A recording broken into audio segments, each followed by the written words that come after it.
They came to the White House as wives of the world's most powerful men. But many of America's first ladies wielded considerable power in their own right.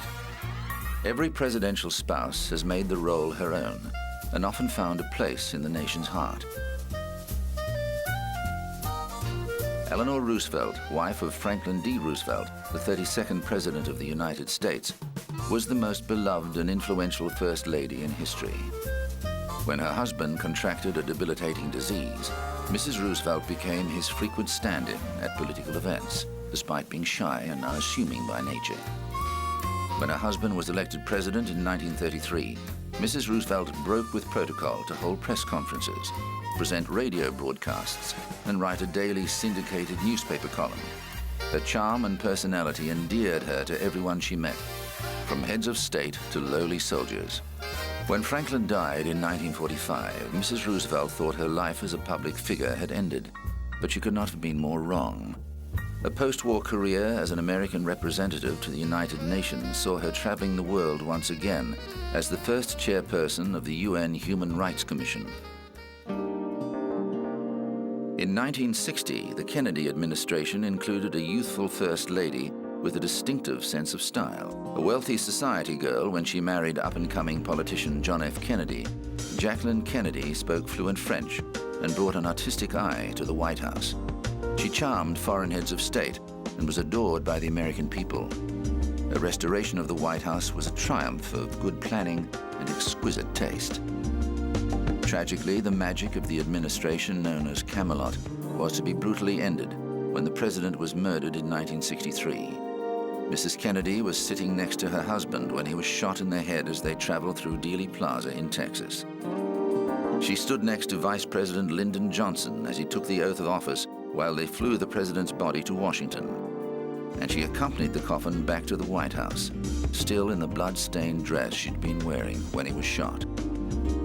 Mrs. Kennedy played an active role in organizing the funeral that saw an entire nation in mourning. One reporter said of her poise at the funeral, "Jacqueline Kennedy has given the American people one thing they've always lacked: majesty." Another First Lady who endured her share of tribulations in the White House was Pat Nixon, the wife of President Richard Nixon. When her husband was elected president in 1968, Mrs. Nixon gave everything to her role as First Lady.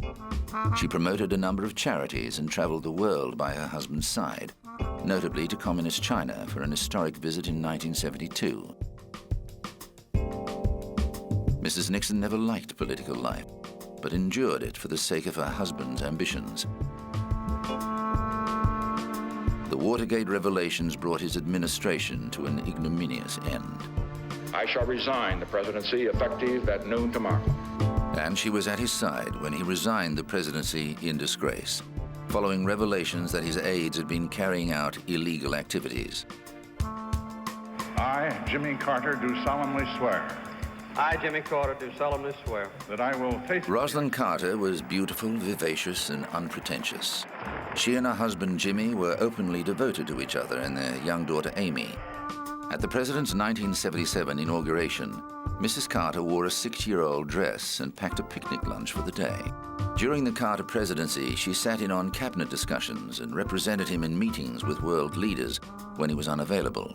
She wrote policy and promoted legislation, as her successor Hillary Clinton would do a decade later. Mrs. Carter also followed First Lady tradition by using her position to support a range of charities. Her successor, Nancy Reagan, underwent a baptism of fire in her first term as First Lady. In 1981, her husband Ronald Reagan was wounded in an assassination attempt. She later wrote in her diary that her life would be over if he died.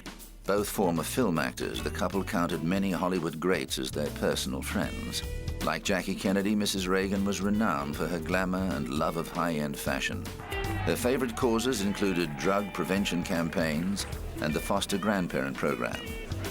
When Alzheimer's disease affected the president during his second term in office, Mrs. Reagan wielded substantial power and was criticized for moves such as consulting an astrologer for personal and political advice. She was fiercely protective of the president and stood by him for the rest of his life.